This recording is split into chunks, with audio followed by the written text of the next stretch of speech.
Hi everybody, I'm here today to talk to you about fitness with a colostomy, and this is something that while I had the colostomy, many people told me, oh, you shouldn't attempt it, oh, you shouldn't go into the gym, oh, don't lift weights, blah, blah, blah, blah, right?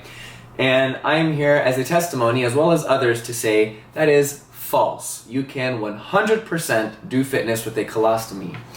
Just for some background, on January 1st, 2024, it was 2 months after a failed ostomy reversal, and so I went from a single loop transverse colostomy to a double barrel colostomy, which was 10 times worse than the previous type of colostomy than the single loop transverse.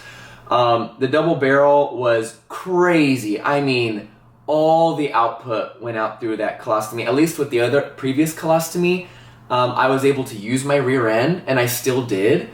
This double barrel, everything went through it, and it was horrendous to deal with.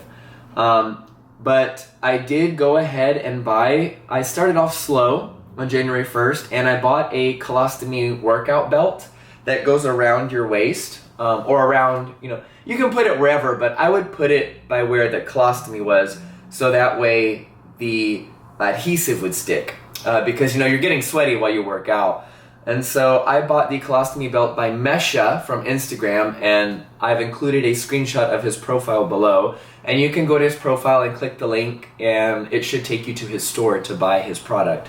I loved that belt. It really made me feel confident again whenever I did go back into the gym, because I started for the first couple of weeks in my complex gym just to get back into the flow of things, just to get my body used to working out again. And I really enjoyed that belt. It just, it hid the bag, because all colostomy people that I've met, there's always a degree of you're self-conscious of it, And so having that belt there to hide it was so helpful, especially out in a public gym, because I was very self-conscious of the colostomy, extremely self-conscious. And so that really helped. And I started slow. I did lightweight, so like 5 and 10 pound dumbbells, slow reps, and lots of them. So I was really focusing on form and just lots and lots of reps with those slow weights. I did not start abdominal work right away, because remember, I was starting in January, and the failed colostomy reversal that ended up giving me this double barrel colostomy was in October, and late October too, like October 30th. So I waited a good probably 2.5 months. I started working out again at the 2-month mark, but at the 2.5 month was whenever I started just slowly incorporating abdominal work. I did progress to heavier weights after I felt more comfortable with the lower ones after about a week. And I was working out 4 to 5 times a week. And again, slow. This is not like, right? Like, it wasn't anything like that.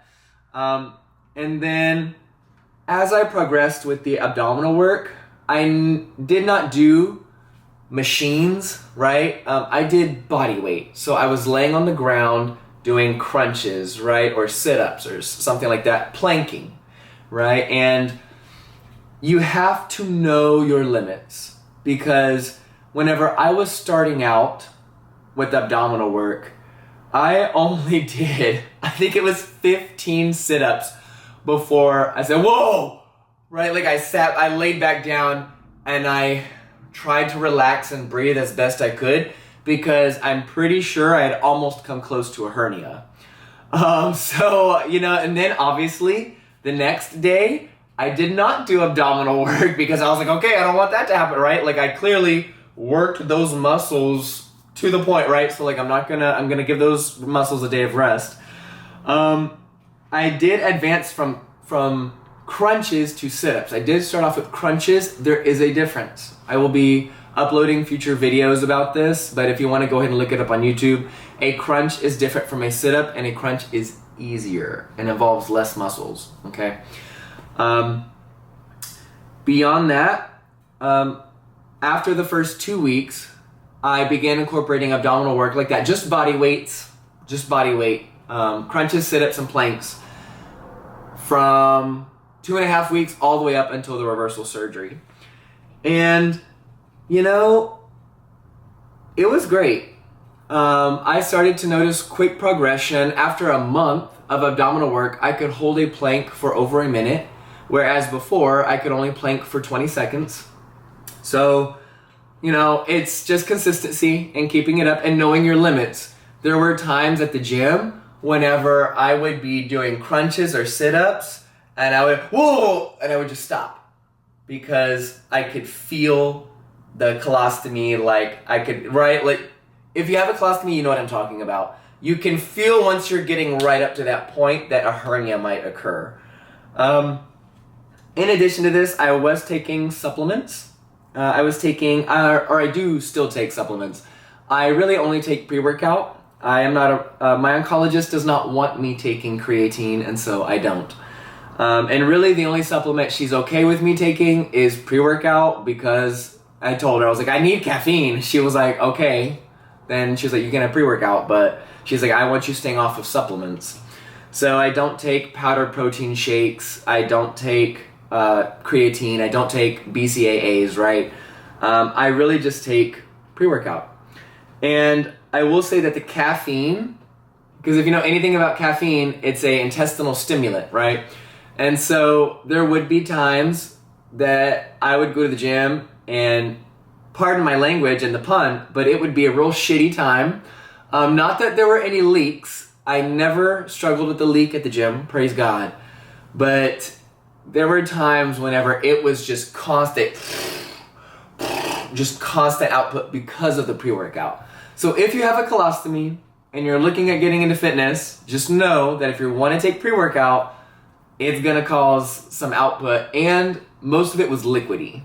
I don't know how that happens, but most of the output from the caffeine was straight up liquid, just like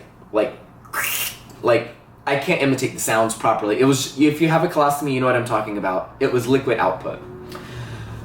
From there, after 4 weeks of lifting, after about a month, and remember 2 weeks in was whenever I added abdominal work.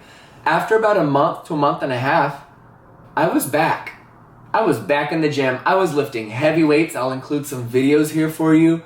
I was pushing heavy weight. I was back into it just like before. And I really didn't notice a difference in my strength and my muscles until I got to squats.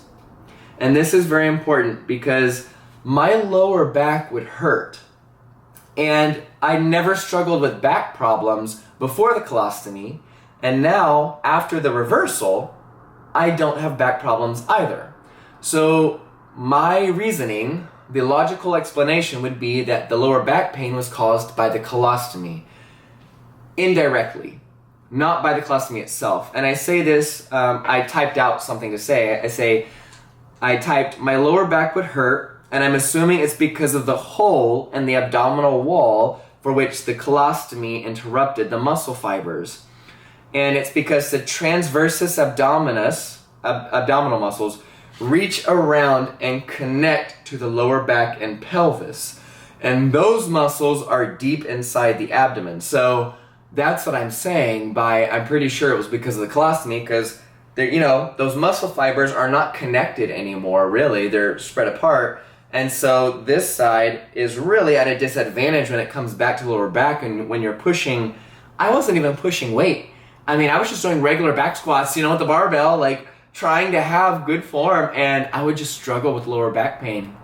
And then now that I've been reversed and back in the gym, I don't struggle with it anymore.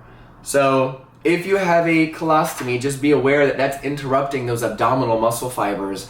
And if you're squatting and you're having back pain, that's why. But yeah, it was only on the lower back squat. Like if I did the leg press machine or leg extensions or like, any of the machines, even lunges, right? Like I would do around the world lunges, which is a front, side, back, side, front, right? Like alternating legs. And I didn't struggle with back pain with that. It was only on the back squat, ironically. And I had good form. I had proper form. I was making sure that I was doing weights under my ankles, weights under my heels, and You know, I know how to do proper form. I had a trainer for 2 years. Like, so yeah. There's my journey with fitness and a colostomy. It only lasted for 2.5 months. I went right up until March. And you could see, I think my colostomy was reversed on March 18th. And you could see, like, I had gotten my muscular frame back by that point. Within about 3 months, within 2.5 months, I had my muscular frame back. And people were hitting me up on the dating apps again. And people were trying to slide into my DMs again. And I was like, okay, this is weird, right? Because I hadn't experienced that since before everything happened with the colostomy and everything. So, yeah, if you want to get back into the gym, get back into the gym. Just make sure you've healed enough from the initial surgery and take it slow. But then once you get your confidence back, once you can tell you're back in the game, get back into it.